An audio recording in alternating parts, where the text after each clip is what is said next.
Okay, so I'm really hoping this is a good angle because I'm not about to get up and do it again. It's Monday.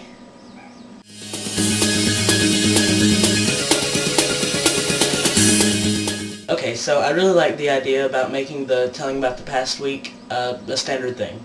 So I guess that's what I'm going to start off doing. Last Tuesday, Wednesday, Thursday, and Friday, I spent in the computer lab at school trying frantically to get a Spanish project and an English project done, both of which ended up being in a white notebook. Very... See how well that works? That's how fate is. Like I said, both of which being in a white notebook. My English titled Memories from My Childhood. My Spanish titled Memories from Ecuador. So I think I'm going to start out by reading you an excerpt from my elementary school years. Let's see. I began elementary school at the age of 5 at Deaton Primary. I really loved the school while I was going there. It wasn't until I moved on to middle school that I saw how dull it actually was. In spite of that, I understand it was a crucial time in life. A time when I finally got a split second away from my family and was allowed a fleeting glimpse of what real life was going to be. Luckily, this brief introduction to life was equaled with things just as abnormal. For instance, the familiarities of that time now seem truly peculiar, such as nap time, daily recess, or the traffic light in the lunchroom. Deaton Elementary School also had a very unique smell, which I can't bring myself to forget. I guess the best way to describe my journey to elementary school is to go by each grade. My kindergarten teacher was Mrs. Brown. At the time, I must have thought she was one of the nicest people I'd ever met, but now I don't even have a clue of how she looked or acted. The thing I hated most in kindergarten was nap time. I spent each day on that rigid floor separated from the ground by only a thin towel. I resented that time with a passion because it was nearly impossible for me to go to sleep. In retrospect, though, I should have enjoyed the time while I had it, because now I would beg for an open period I could take a nap in. The only other thing that stands out in my memory of kindergarten is learning all the letters and how they sound. Most importantly, though, it was then that I began to learn to read, one of the most valuable skills I've ever learned. The next few years were extraordinarily dull. First grade was even more unexciting than kindergarten. As a matter of fact, I don't even remember who my teacher was or what we were taught over the course of that year, though I'm convinced it must have been important. I'd like to say things got better, yet second and third grades were only slightly different than first. Second grade, though, did let me use my newly obtained reading skill because we were taken to the library quite often. I remember I read almost the entire Junie B. Jones series, along with a few other interesting things. One of the few athletic experiences I've had in my life was in second grade, the year I played soccer. I'm not sure I'd call it athletic now, though, because I'd spend each game or practice playing around in the dirt or just being generally bored. The good thing to come out of this, though, was meeting Chase Bennett, who would later become one of my best friends. The only thing I can say for sure regarding academics in the third grade is that is when I remember learning my multiplication tables, mainly for the reward of an ice cream sundae. Third grade was also the beginning of my obsession with Pokemon, something I'm still not ashamed to admit I like. At that time, nearly everyone in my age group liked some part of Pokemon, whether it be the television show, the Game Boy games, the card game, the movies, or in my case, all of the above. Recess in third grade was often spent sitting at the edge of the playground, trading Pokemon on my Game Boy with whoever else had the game. Elementary school would have continued in this manner if it had not been for an unassuming book fair in the fourth grade. There in the midst of those books was a story that gave way to the next obsession of my childhood, Harry Potter.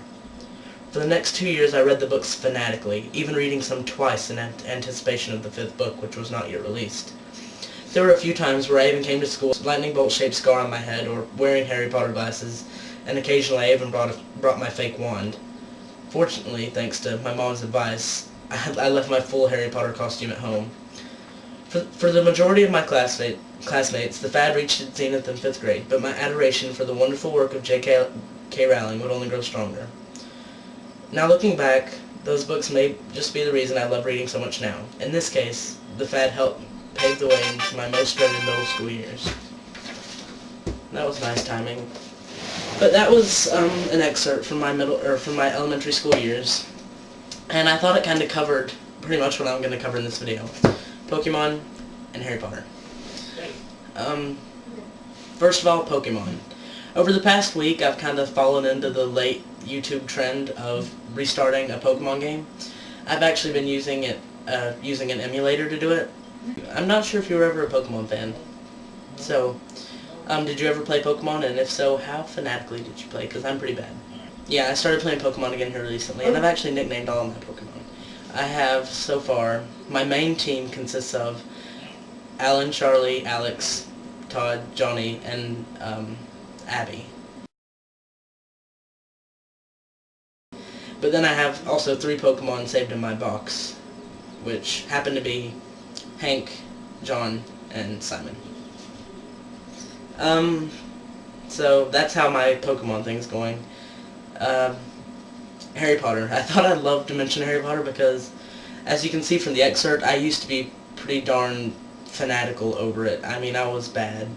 And that is exactly where I got the idea for the name Mr. Longbottom. So, you hit that one right on the head of the nail. Anyway, finishing out my week. Saturday, I actually went to the band cookout because every year my band teacher, he has a cookout for the band students. And it was actually the music department cookout this year because he's also the chorus director now. So it was band and chorus. And we had a lot of fun. So me, Ashley, who plays French horn, flute, and trumpet, and Samantha, who's in chorus, we all went and watched Prince Caspian, Chronicles of Narnia Prince Caspian.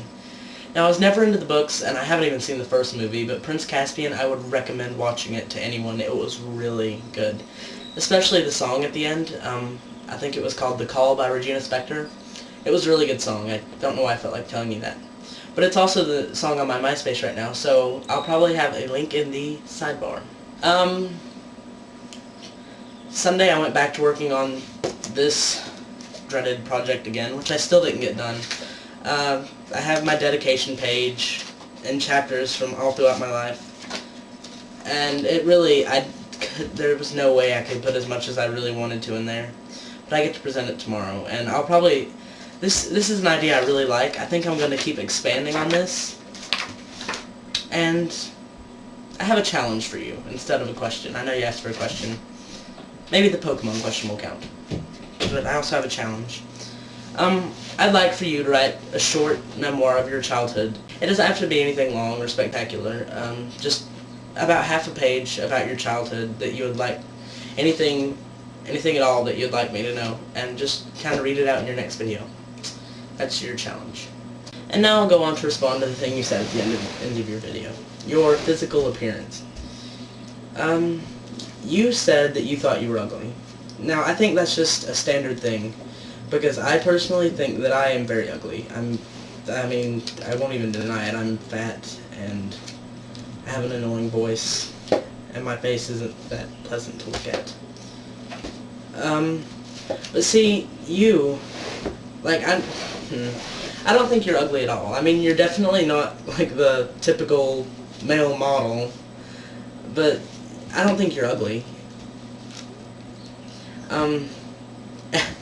Actually, the reason I subscribed to you was your voice.